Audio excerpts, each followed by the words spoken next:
بسم الله الرحمن الرحيم السلام عليكم ورحمة الله وبركاته دمان باخيارتا هودا نغلا سocotay kusoo dhawaada daawadayaal warbixinaynu uga hadlayna haduu alla idmo wararkii u dambeeyay magaalada Laascaanood ee xarunta gobolka Sool garaado iyo waxgarad ayaa wali ku sii qulqulaya magaaladaasi oo toddobaadyadii la soo dhaafay ay ka jirtay xiisad ka dhan ah Somaliland garaadada beelaha dhulbahanta ayaana isku raacay in deegaanada ayagu ay ka soo jeedaan aysan Somaliland ka sii mid noqon doonin faahfaahinayeen arrimihii u dambeeyay ka bixin doona haduu alla idmo sidoo kale madaxweynaha Somaliland mudane Muuse Biixi Cabdi ayaa loogu baaqay in muddo 48 saacadood ah uu isku casilo amaba uu xal ka keeno magaalada Laascaanood ee xarunta gobolka Sool iyo deegaanadaasi waxaan ku leeyahay madaxweyne waajibka ku saaran ee aan ku fariyo waxa weeye inaad iscasisho oo xilka ummadda u tiriso iyo garaad Maxamed Abshir oo asaguna ka soo degay magaalada Garowe ee caasimadda maamulka Puntland garaadku waxa uu ku wajahan yahay magaalada Laascaanood oo la sheegay in garaadkii ugu dambeeyay ee la sugahayay asaga uu yahay una hadda dhinacaasi u sii soconhayo qodobadaasi kuwa kale ayaa daawadayaal warkeenana aad ku maqli doontaan haduu alla idmo taariikhdu waa 25 January sanada 2023 waana habeenimo Khamiisa ku soo dhawaada warkaasi oo faahfaahsan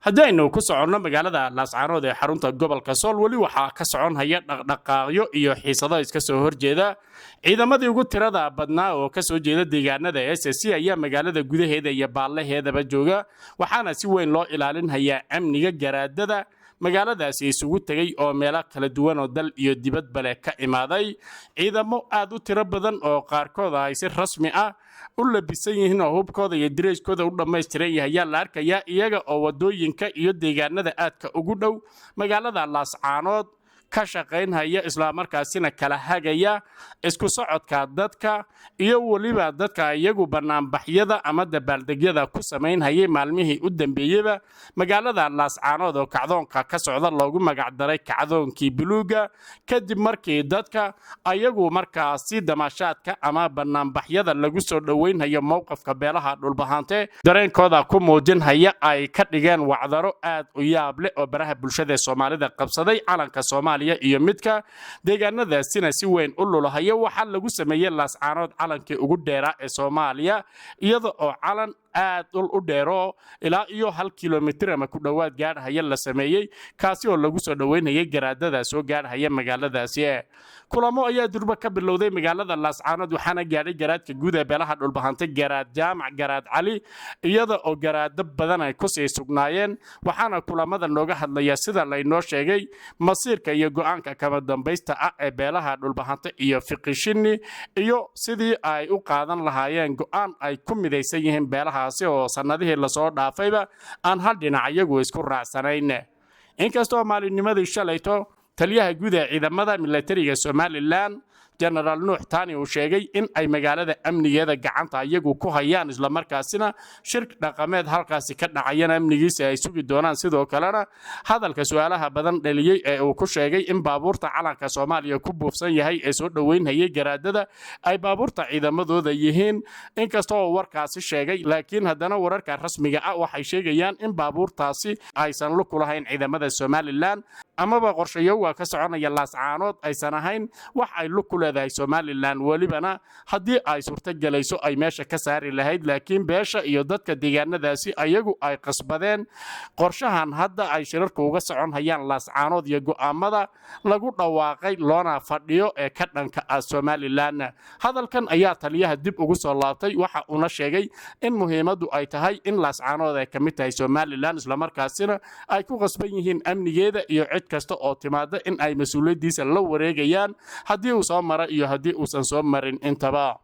magaalada Garowe ee caasimadda maamul goboleedka Puntland waxa ka soo degay garaad Maxamed garaad Abshir oo halkaasi lagu soo dhaweeyay garaadka ayaa ku wajahan magaalada Laascaanood ee xarunta gobolka Sool halkaasi oo toddobaadyada ba isku urursanayeen wax garadka ka soo jeeda beelaha dhulbahanta iyo fiqishini waxaana halkaasi loo fadhiyaa sida aynu la soconno maamul goboleed Soomaaliya ka mid noqon doona oo la yiraahdo SSC ama magac kale la bixi doona garaadka guud ee beelaha dhulbahanta garaad jaamac garaad cali ayaa waxa uu yiri kulanka ka socon haya ama kulamada garaadadii odayaashu isugu yimaadeen ee laascaanood ka socon haya ninkii rag uu garan haya waxa ka soo baxaya doqonna looba sheegi mahayo taasi oo macnaheedu uu yahay in ayagu ay doonayaan inay ku dhawaaqaan inay yihiin maamul goboleed ka madax bannaan Somaliland iyo Puntland isla markaasina si toos ah u hoostaga magaalada Muqdisho ee looga arrimiyo Soomaaliya garaadku waxa uu sheegay in aysan ogolaan haynin kamidna aysan noqon haynin Somaliland hadalkaasi oo jawaabo badan mutay oo ka imaaday dhinaca siyaasiyiinta iyo qaar salaadiinta Somaliland kamid ah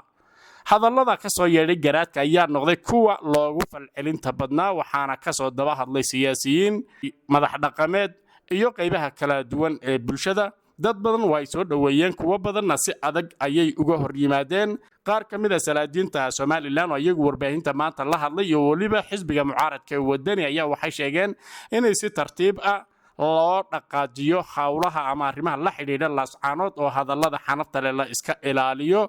qaarkood ayaa oday dhaqameedka waxay yidhaahdeen innaga iyo laascaanood hadda xaaladeedu halka ay taagan tahay waa halkii 92 ama 91 aynu kala taagnayn innaga iyo dawladdii uu hogaaminayay Maxamed Siyaad Barre hadda innagu waxaynu nahay Siyaad Barre ayaguna waa innaga oo Somaliland marka haddii markii xilligaasi aan joognay Siyaad Barre uu tartiib inoola hadli lahaa oo tala ina weydiin lahaa waa aynu heshiin lahayn innagana hadda halkaas ayay inoo taagan tahay haddii hadalla xanaf leh iyo colaad abuur kale ay inaga tagaan waa ay sii fogaanayaan oo sida Soomaaliya aynu uga fogaanay ayay inooga fogaanayaan laakiin haddii tartiib iyo walaalow la yiraahdo oo qofka caraysan hadalka kulul ee uu yiraahday aan looga daba jawaabin oo mid kulul aan loo daba marinin wax ayaa sahlanaan kara waana la wada hadli karaa laakiin haddii ay noqoto markaad hadal lagu dhahdaan hadal ayaan idinku dhahaynaa waxay noqon haysaa in wax walba uu ka sii daro waxaana salaadiinta qaarkood goobta oo uu joogay musharaxa xisbiga wadani Cabdiraxmaan Ciro ay salaadiinta qaarkood sheegeen in xisbiyada mucaaradka arrinta ay farageliyaan isla markaasina la qanciyo garaadada iyo waxgaradka iskugu imaaday magaalada Laascaanood ee xarunta gobolka Sool waxaana sidoo kale ay u digeen mas'uuliyiinta iyo siyaasiyiinta iyo waliba oday dhaqameedyada ka soo jeeda beesha dhexe oo ah beesha reer Sheekh Isxaaq oo ay markaasi u tilmaameen ama u sheegeen in ay joojiyaan ayagu gabi ahaanba hadal xaraf leh oo ay reer Laascaanood iyo beesha dhulbahante ay taartaan xilligan maadaama beeshu ay kacsan tahay ayna caraysan tahay inagu ma caraysnin waxa aan u baahanahay in dadkaas loo dajiyo oo si tartiib ah wax loogu sheego fariimo badan ayay direen oo markaas ay ku codsan hayaan shakhsi kasto beesha reer Sheekh Isxaaq ka soo jeeda in uu noqon hayo qof ku hadlaya xukuumadii afkeeda waa sida loo turjuman karo ee ay yiraahdeen marka waa in la istartiibiyo oo aan hadallo inaga tagin xilligan maadaama dadkaasi ay wax tirsan hayaan balse dhinaca kale hadda wax tirsasho aysan jirin si kastaba hawlahan ayaa la aaminsan yahay in ay mar dhow soo gabagaboobi karaan Somalilandna wadnaha ayay farta ku haysaa xaaladuna waxa ay gaadhay meel aad u adag oo in badan aan loo malayn karin in dadkan lagu qancin doono kasi mid ahaanshiyaha Somaliland marka la fiiriyo oday dhaqameedyadooda iyo qaybahooda bulshada ee kala duwan iyo shirarka iyo sadaha badan ee sii socon haya beesha caalamka iyo Soomaaliya oo dhan ayaa isha ku haysa waxyaabaha halkaas ka taagan waxaana la filayaa maalmahan in dhulbahanta uu go'aanka dambaysa ku dhawaaqo garaadka ugu dambeeyay la sugayay waa garaad Maxamed Garaad Abshirkaasi oo asaga maanta la filayo in uu gaaro Laascaanood ilaa iyo caawa waxa uu ka soo degay Garawo garaad jaamac garaadka guud ayaa sheegay in garaadka kaliya ee dhiman uu yahay asaguna maanta uu halkaasi soo gaaray amaba uu ku dhow yahay dhinaca kale ciidamada ammaanka Somaliland ayaa xalay tol la sheegay si dhaxay inay xidhan telefishinka lagu magacaabo Som News TV kaasi oo ka hawlgalaya maxarun weyn ku lahaa magaalada Hargeysa xalay si dhaxay ayaa la sheegay in telefishinka albaabada la isugu laabay sidoo kale waxa la xidhay wariyo asaguna ka hawlgali jiray telefishinkan waxaana sababta lagu sheegay loo xidhay in ay tahay in telefishinkan uu ka hadlay arrimaha ka taagan magaalada Laascaanood sidoo kalena milkiilayaasha iskala telefishinka ayaa iyaguna ka soo jeeda deegaanada Laascaanood amaba ka soo jeeda beesha dhulbahante Somaliland ayaa sheegtay in cid kasta ama telefishinada ra'yiga dadweynaha ee la xiriira magaalada Laascaanood baraha bulshada ku baahinaya ee war ka dhigaya in laga talaabo qaadi doono aanana la ogolaan doonin in ra'yiga dadweynaha laga sii daayo magaalada Laascaanood ee arrimahaasi ku aadan